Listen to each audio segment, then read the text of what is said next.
안녕하세요. 자, 오늘도 책을 읽어보도록 하겠습니다. 누워서 책을 읽었더니 허리가 아파가지고 네, 앉아서 읽어보도록 할게요. 자, 위에가 너무 헝하네. 앉은 키가 작아서 키가 작아서 뭐 어쩔 수가 없네요. 자, 그럼 읽어볼게요. 보이나? UFO입니다. 만약 세상의 UFO가 모두 거짓이라는 게 과학적으로 명백히 밝혀진다면 지구 위의 인간들은 모두들 약간씩은 더 외로워질 것이다. 그럴 수 있겠네요. 왜냐면 지구에 우리밖에 없는 거잖아요. 외로워질 수 있겠군요. 저는 근데 당연히 우주에 누가 있을 것 같아요. 굉장히 많이 있을 것 같아요. 우주가 너무 넓잖아요. 우리 정말 거기 한큼에 살고 있는 거기 때문에 어딘가 있을 겁니다. 이별 뒤의 사랑. 워낙에 이별이 횡행하는 세상이 되다 보니 이제는 이별이라는 게 정말로 이별이 아닌 세상이 되었습니다. 무슨 말인가 하면 헤어진 연인이나 부부가 인연을 완전히 끊지 않은 채 친밀감을 유지하며 살아가는 일이 빈번해졌단 말입니다. 때로는 재결합을 하기도 하고 때로는 친구로 오랫동안 지내기도 합니다. 좋게 헤어진다는 말이 결코 연예인들이 헤어짐을 포장하기 위해 하는 빈말만은 아닌 세상이 된 거죠. 이별 후 시간이 어느 정도 지나서 다시금 관계를 맺는 것은 나름대로 장점이 있는 일입니다. 저는 그중 최고의 장점으로 서로에게 솔직해질 수 있다는 점을 꼽겠습니다. 사실 사귀는 동안은 상대에게 100% 솔직하기란 힘듭니다. 하지만 헤어져 더 이상 서로에 대해 연연해야 하지 않게 되었을 때 솔직해질 수 있는 것은 어찌 보면 당연한 일이고 그제야 두 사람은 사귈 때보다 더욱 편하고 진실한 대화가 가능해지는 것입니다. 때문에 서로에 대해 누구보다 잘 알고 솔직할 수 있는 헤어진 이성 친구는 대단히 친밀한 사이가 되기도 합니다. 생각해보면 아득한 기분이 듭니다. 아직도 친구로서의 연을 맺고 있는 사람들 중 예전에 저와 사귀었던 사람들이 한때 얼마나 열렬히 서로를 좋아하고 그리워하던 사이였는가를 생각하면 지금처럼 편안한 감정이 한편으론 슬프기도 한 것이죠. 나는 그때 그 사람 옆에 다른 남자가 앉아있는 것만으로도 질투를 느낄 만큼 소유욕에 불타올랐었는데 지금은 그녀가 누군가와 밤을 지새운데도 완벽하게 무감각할 뿐입니다. 많은 연인들이 사랑이 영원하지 않다는 것을 받아들이며 연애하는 세상이 되었습니다. 씁쓸하지만 헤어짐이 쉬워진 대신 이제는 헤어짐조차 영원하지 않게 된 것을 위안으로 삼아야 하는 걸까요? 오늘날 이별 뒤의 사랑은 이렇게 다시 볼 수 없는 그리움이 아닌 담담함으로 곁에 남게 되었습니다. 옛날만큼 그러진 않아요. 그쵸? 옛날에는 막 원수처럼 대하지 헤어지는데 요즘은 그건 아니기 때문인 것 같아요. 정말 원수처럼 그러지 않아도 좀 헤어짐이 쉬워졌기 때문에 그래서 그렇게 인연을 이어갈 수 있지 않을까 싶습니다. 옛날 생각해보세요. 정말 몇십 년 전만 해도 결혼 한번 하고 그 다음에 이혼을 한다는 것 자체가 굉장히 흠이었고 그건 안 되는 일이었었잖아요. 그러니까 무조건 참는 거죠. 그죠? 그러니까 이혼을 했다라는 건 이미 그죠. 거들떠 보기도 싫을 정도가 돼야지 이혼을 하는 거고 요즘은 솔직히 그러지 않으니까 그러지 않기 때문에 가능한 일인 것 같아요. 자, 연애의 풍경입니다. 연애의 풍경. 맞아, 그때도 그랬었어. 우리는 서로에 대한 환희에 들떠 무슨 일이든 할 수 있었지. 같은 서울 안에 있는 곳이 아니라 대구까지 운전을 해서 너를 데리러 갔었고 동생과 함께 만난 것은 만난 게 아니라며 이미 만났던 날, 밤, 둘이 다시 만나서는 기쁨과 사랑으로 얼굴엔 웃음이 가득한 채 마주잡은 두 손을 놓을 줄 몰랐었지. 20대 때까지는 그랬던 것 같아요. 초반에 사귈 땐. 막 집에 들어가서도 다시 보고 싶고, 또 다시 이렇게 막 보러 오고. 30대는 조금은 달라지긴 한 것 같아요.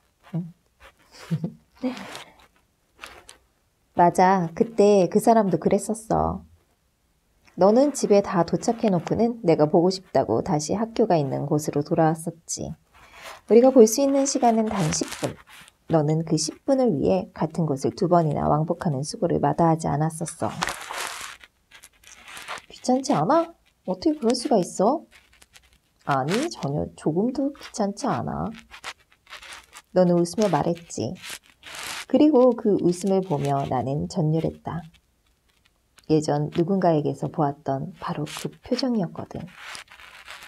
난 여자가 사랑에 완벽하게 빠졌을 때 어떤 표정을 짓는지 안다. 상대에 대한 애정과 사랑이 너무 충만해서 기쁨에 겨워 눈은 반쯤 감긴 채 마치 꿈을 꾸는 듯한 얼굴로 누군가를 한없이 바라보는 바로 그 표정. 어떡해요? 난 그런 적은 없었던 것 같은데? 눈을 반쯤 감고. 뭐지 이게? 이건가? 정말 좋으면 난 눈 똑바로 쳐다보는 것 같은데. 자, 계속 읽어볼게요. 그래, 모든 것이 예전에 봤던 장면이야. 나를 위해 힘든 것도 마다하지 않고 시장에 들러 내게 필요한 것들을 대신 사다 주던 일. 낙산의 붉은 바다를 보며 서로에게 굳게 다짐하던 순간. 더 없는 사랑을 느끼고 마음이 아플 정도로 애틋함을 느끼던 이 모든 것들이 다 예전에 경험했던 일들이었어. 그리고 난 그것들의 결말도 알고 있지. 순간을 즐기지 못해서 미안해. 그리고 사랑한다. 우리는 반드시 헤어질 테지만 내 일생의 연인은 바로 네가 될 거야. 헤어짐을 생각하고 그러시네요. 지금 어떻게 사시나 굉장히 궁금하네. 이 책이 또 한 권 나오는 것 같더라고요. 교보문고에서 문자가 왔는데 맞는 것 같았어요. 한번 그 다음 책을 읽어봐야 되겠습니다. 자, 제목은 세잔입니다. 너 언제 읽죠? 이렇게 해서는 한 3개월 있다 읽겠네. 세잔. 세잔이 뭐죠? 읽어볼게요.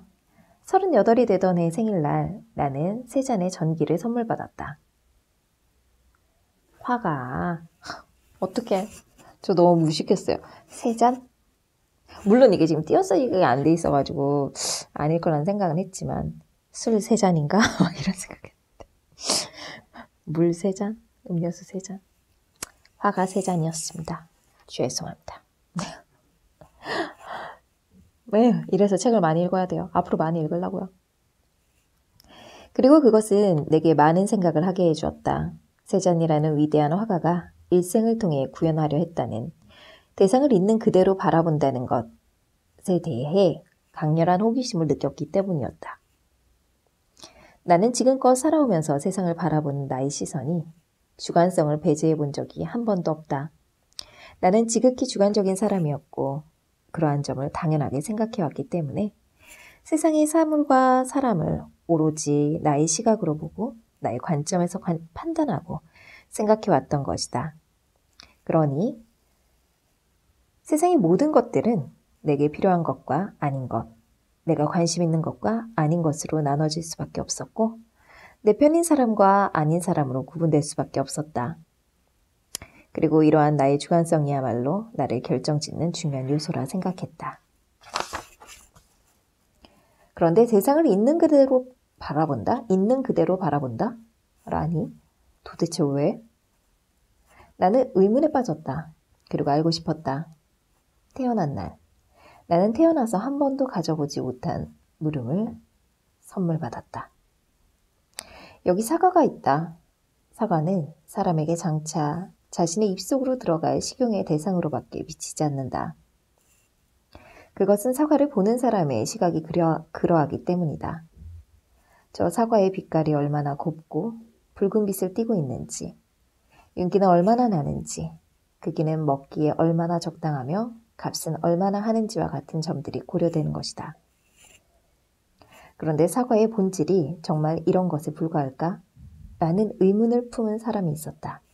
바로 세잔이었다. 그는 사과를 인간의 시각으로서가 아닌 사과 그 자체가 갖고 있는 본질로 보고 싶어 했으며 그것을 그리기 위해 무려 40년이라는 시간을 바쳤다. 그런데도 실패했다. 본질이라는 게 뭐길래 그는 그토록 오랜 세월 그것에 목말라 했던 것일까? 사과는 정말로 인간을 먹여주기 위한 존재로서 이 세상에 태어난 것이 아니란 말인가? 존재라는 것이 본래부터 그것을 보는 사자의 관점에 의해서 규정되고 완성되는 것이 아니라는 것인가? 의문은 계속됐다. 사과의 본질이 그런 인간의 시각과 입장에서 보는 것과는 다른 고유의 존재적 특질을 가졌을 것이라는 발상 자체가 또 다른 인간 중심적 상상력의 결과는 아닐까? 대체 사과의 본질은 무엇인지? 사과의 본질이 정말로 있기는 한 것인지 사람이 사과의 입장이 될 수 없는데 그 누가 어떻게 알아낼 수 있단 말인가? 설사 사과가 된다 한들 나조차도 내가 누군지 나의 있는 그대로의 모습이 무엇인지 모르는데 그걸 어떻게 알 수 있다는 것인가? 지금까지 나라는 존재는 세상의 시선에 의해 일방적으로 규정되어 왔다고 할 수만 있다면 다시 읽을게요. 죄송해요. 지금까지 나라는 존재는 세상의 시선에 의해 일방적으로 규정되어 왔고 할 수만 있다면 나는 그것을 거부하고 싶었다. 그러나 과연 외부로부터의 시선이 틀렸다고 내가 판단한 내 모습이야말로 진짜 나라고 어떻게 장담할 수 있는가? 있는 그대로라는 테마는 이처럼 내게 많은 생각을 안겼고 그것은 완전히 미지의 세계였다. 나는 그 실타래를 풀기 위해 세 잔을 선물해준 이에게 계속해서 의문을 던져야 했는데 종래엔 이런 답이 돌아왔다. 사과라는 대상을 객관화해서 본질을 있는 그대로 바라보려는 노력 그 자체가 중요한 거야. 그것이 바로 사과에 대한 존중이기 때문에 나는 다시 물었다. 왜 사과를 존중해야 하지? 대답은 즉각 돌아왔다. 사과조차도 있는 그대로를 볼 수 없고 존중할 수 없는데 그보다 더 복잡하고 커다란 가치를 어떻게 알아보고 존중할 수 있겠어? 세자는 그것을 위해 일생을 바쳤다. 하늘을, 날아가는 새를, 나무를, 농부를, 태양을, 해바라기를 철저히 자신의 시각으로 넘치는 주관을 담아 상상력으로 그려낸 고우와는 달리 이 세잔이라는 화가는 사과라는 하잘것없는 대상을 있는 그대로 보고 그려내기 위해 무려 40년을 바친 것이다. 누군가를 있는 그대로 존중한다는 것은 그만큼 어려운 일이다.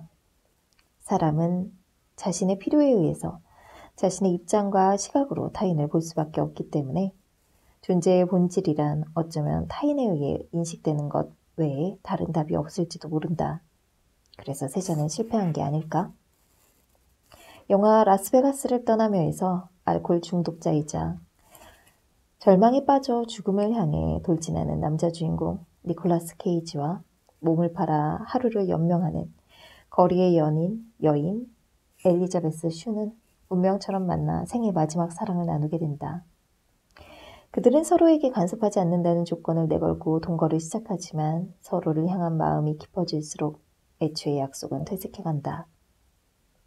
그건 힘든 것 같아요. 그죠? 처음에는 그렇게 마음을 먹죠. 넌 네 인생 살아, 난 내 인생 산다. 근데 그게 쉽지만 않은 것 같아요.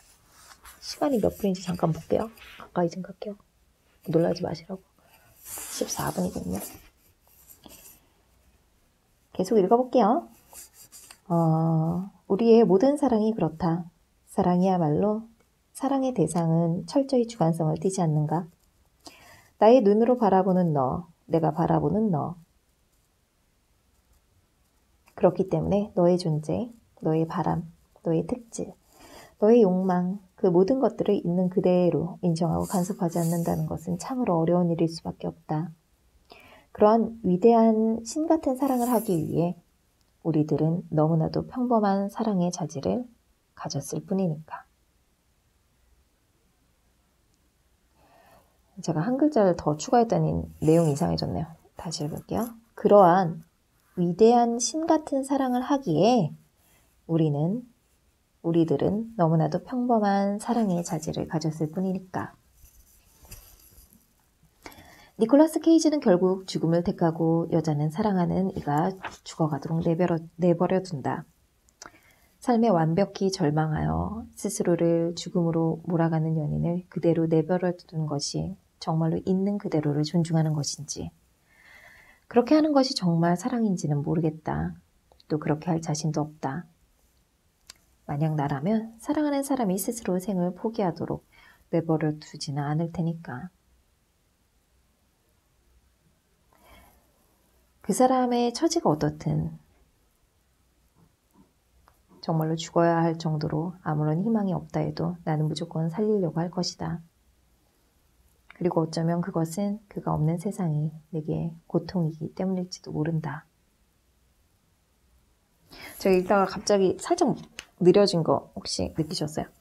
제가 갑자기 다른 책이 생각나가지고 Me Before You 라는 책인데 저는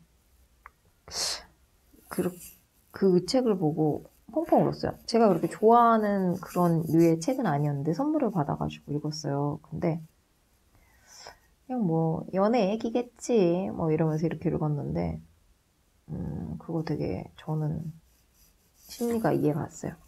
잠깐 하자면 그 주인공 남자가 변호사였나? 뭐 되게 잘 나가는 하여튼 그런 사람이었는데 사고를 당해서 이제 정신만 또렷하고 몸이 마비가 된 상태로 그냥 살아가는 거예요. 그래서 막 다른 사람들 다 이제 얼마나 그러겠어요. 잘 나가던 사람이 갑자기 하루아침 침대에 누워 있어야 되니까 막 못되게 굴고 뭐 이랬는데 그 집안에서 어떤 여자를 약간 친구 겸 수발도 들 겸 뭐 이렇게 해가지고 돈을 많이 주고 이렇게 고용을 했어요. 근데 이제 결국 둘이 사랑을 해요. 근데 남자가 진심으로 죽길 바라는 거예요. 자존심이 너무 센 거지. 이렇게 살 바에는 죽겠다. 근데 그 여자가 그거를 받아들이는데 난 그 생각하니까 너무 슬픈 거예요. 내가 너무 사랑하는데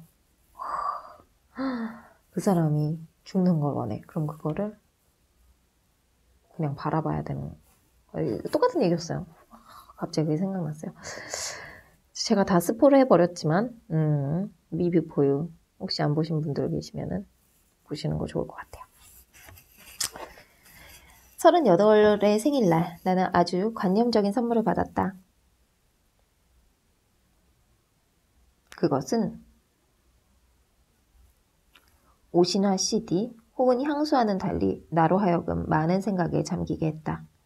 세잔이 40여 년에 걸쳐 고민했던 것은 하룻밤 안으로 결론을 내기란 불가능한 일일 것이다. 그러나 바로 그렇기 때문에 이 선물은 내게 결론이 중요한 게 아니라고 말해주고 있는지도 모른다.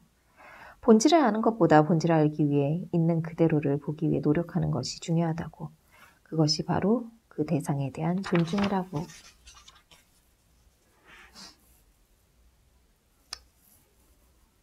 다음 읽어볼게요. 문자가 안 오면 운동을 해. 문자가 안 오면 운동을 한다고요? 기다린다는 거를 표현하는 것 같은데 제가 느끼기엔 그렇지 않아요? 요즘은 톡이겠죠. 톡이 안 오면 난 운동을 해. 기다림을 표현하는 것 같아요. 아닌가요? 19, 29, 39.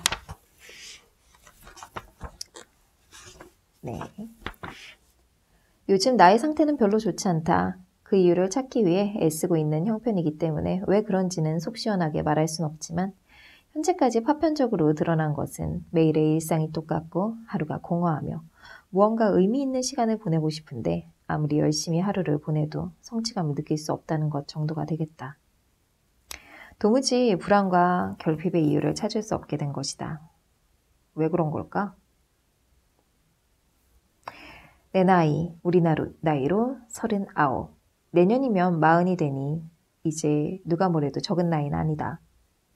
마흔이 되면 죽을 만큼 진한 사랑을 해볼 확률도 현저히 떨어질 테고 세상의 주인공이 될 일은 더더군다나 많지 않을 것이다. 피천득 선생님이 쓰신 글 중에 이런 내용이 있다. 인생은 40부터 라는 말은 인생은 40까지라는 말이다. 어떡해. 저 어떡하죠? 진짜 내일 모레인데. 아닙니다. 전 120살까지 살 거기 때문에 아직 80년이 남았어요. 다른 것은 몰라도 내가 읽은 소설의 주인공들은 93%가 40 미만의 인물들이다. 그러니 40부터는 여생인가 한다. 그럼 피천득 선생님이 지금 요 말까지 하신 거거든요. 93%라는 거를 직접 확인하셨을까요? 이과생 마인드. 그래, 선생님의 말씀에 따르면 이제 나를 기다리고 있는 건 헤쳐나가야 할 펄떡펄떡 뛰는 세월이 아니라 그저 자녀 인생에 불과하다는 것 아닌가? 라는 생각했다. 그렇다면 요즘 나의 우울함은 나의 나이에 기인한 것일까? 어제는 능룡이랑 오랜만에 차를 마셨다. 최근 근황을 묻다가 요즘 나의 상태에 대해 이야기를 하는데 능룡이가 또 내가 싫어하는 얘기를 하는 바람에 울컥했다. 내가 좀만 어렸어도 해봤겠지만 능룡이는 올해 32살, 나하고는 7살 차이가 난다. 그런데 가끔 그 애는 너무 쉽사리 조로하는 경향이 있다. 어느 날인가 춤을 배워보고 싶은데 아쉽다고 하더라. 옛날부터 배워보고 싶었지만 시기를 놓쳤다는 것이다. 난 이해할 수가 없었다. 32살이면 뭐 돌도 씹어먹은 거 아니야? 지금이라도 가서 배우면 되지. 무슨 시기를 놓쳤다는 거야. 그러나 능룡이는 수긍하지 않았다. 32살이란 나이가 춤을 배우기엔 이미 늦었다고 단정 지어버린 것이다. 42살이 안 돼봐서 그래. 그건 정말 아니야, 능룡아. 몇 번을 말해줘야 되니? 나도 30이 될 무렵엔 이대로 젊음이 끝나버린 줄 알았지만 30대가 되었다고 해서 못해볼 것은 아무것도 없었어. 40에 가까워지면서 흔들리는 건 사실이지만 긍정적인 영향도 많았어. 시간이 남아돌지 않으니 오히려 하루하루가 소중해지고 젊었을 때는 심드렁했던 세상이 늦기 전에 더 많이 겪어보고 싶은 세상이 되었지. 그런데 나보다 7살이나 어린 네가 왜 벌써 그런 생각을 하는 거야? 돌이켜보면 19, 29, 39. 사람은 9살이 될 때마다 이제 바뀔 나이에 대해 두려움을 갖게 되지. 나도 이제 어른이 되는 건가? 이제 정말 늙은 건가? 물론 나이라는 것이 오로지 숫자에 불과하다고 말하고 싶진 않아. 나 또한 요즘 39에 홍역을 앓고 있는 중이니까. 돌이켜보면 19이나 29에 느꼈던 걱정과 불안들은 지나고 나서는 웃음이 나올 정도로 지레 겁먹은 것 같다고 느꼈었는데 또다시 39이 되니 이번에야말로 그저 웃어 넘길 수만은 없는 기분이 들어. 조금 더 현실적인 느낌이랄까? 미국의 프로야구 선수가 오랫동안 마이너리그를 전전하다 30이 넘어서 메이저리그 데뷔를 하게 되면 신문에 나게 돼. 그야말로 신문에 날 일이라는 거지. 하지만 나이 40에 데뷔하는 사람을 본 적 있니? 그건 생물학적으로 불가능하잖아. 40이란 숫자는 이처럼 뭔가를 시작하기엔 어쩌면 늦은 나이인지도 몰라. 아마도 그래서 10년 전 29때 나는 다가올 30을 불안해하며 하물며 40은 상상할 수도 없는 나이라고 했던 거지. 그런데 그 긴 세월을 훌쩍 뛰어넘는 어느새 다다른 39. 믿을 수 없는 나이가 마침내 현실이 되었어. 그런데 말이야, 겪어보니 이것도 다 삶을 살아가는 과정에 불과하고 결코 끔찍한 나이는 아니더라. 40대의 프로야구 선수가 될 순 없지만 이전에는 보이지 않던 세상이 보이고 그래서 또 다른 새로운 꿈을 꾸게 되더라고. 그러니까 능룡아, 중요한 건 나이를 먹어도 마음이 늙지 않는 것임을 잊지 마. 그렇지 않고 그렇게 섣불리 눌러앉아버리면 넌 정말로 30이 아니라 40으로 살게 될지 몰라. 알았지? 부디 하루하루를 까르페 디엠 하며 살길. 까르페 디엠이 그거죠. 될 대로 되란가? 그건 캐세가? 아, 까르페디엠이 뭐지? 하고 싶은 걸 해란가? 앞에 노트북이 없어요. 알았었는데? 하고 싶은 걸 하라는 그런 뜻이겠죠? 될 대로 되라는 아닌 것 같아요. 캐세라는 것 같아요. 자, 책을 많이 읽을게요. 이제 앞으로. 최근 들어 한 가지 흥미로운 사실을 발견했다. 나는 나의 입장과 다른 사람의 입장이 되었을 때 사뭇 다른 태도를 취한다는 것이다. 누가 나에게 마음을 열었을 땐 어차피 헤어질 거, 뭐하러 사귀냐고 냉소적인 태도를 취했으며 친구가 사랑의 시작을 주저하는 모습을 보이면 너무도 확신에 차 그러지 말라고 충고한다. 원래 그러죠. 남한테는 완전 말 잘하지. 저도 그래요. 근데 내 일은 못하는 거지. 제 머리 못 간 거죠. 사랑은 무조건 해야 하는 거라며 40이라는 나이를 목전에 둔 덕분에 홍역을 앓고 있으면서 나이 덕분에 섣불리 조로하는 동생을 보고 흥분한다. 화낼 정도이다. 나이 따위가 다 뭐냐고. 어찌된 일일까? 이것이 남의 일로 충고를 해줄 때와 본인 일로 닥쳤을 때의 차이인 걸까? 분명한 것은 저런 말들을 사실은 놀랍도록 무심해하고 나약해진 요즘에 나 자신에게 해주고 싶었는지도 모른다. 역시 조언이란 남의 상황을 빌어 자신에게 하는 것임을 다시 한번 깨달으며. 끝이네요. 공감 가네요. 자, 119페이지 한 페이지만 더 읽을게요. 줄 앤 짐. 뭐? 소유할 수 없으면 파괴하라고? 됐어. 귀찮아. 이건 짧으네요. 까르페디엠 찾고 왔어요.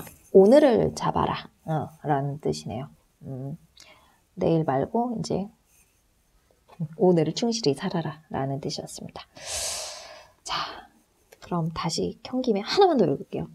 짧아요. 크리스마스 4줄짜리 글입니다. 식은 스테이크에 강제로 끼워 파는 와인으로 저녁을 한 후 식은 스테이크에 차가운 스테이크, 식은 스테이크에 강제로 끼워 파는 와인으로 저녁을 한 후 크리스마스 케이크를 사러 좋아하는 성산동 리치몬드에 갔으나 케이크를 공장에서 찍어내듯 쌓아놓고 파는 모습에 질려 그만 발길을 돌리고 말았다. 그죠? 그리고 크리스마스 때 사서 드셔보셨어요? 맛 없어요. 정말 정성이 덜 들어간 게 확확 느껴져요. 케이크, 생크림팩 같은 거 있잖아요. 그런 거는. 저는 이제 인사를 드리도록 하겠습니다. 크리스마스 정말 얼마 안 남았네요. 자, 오늘도 그러면 안녕히 주무시고요. 네, 내일 또 읽을게요. 오늘은 120페이지까지 읽었습니다.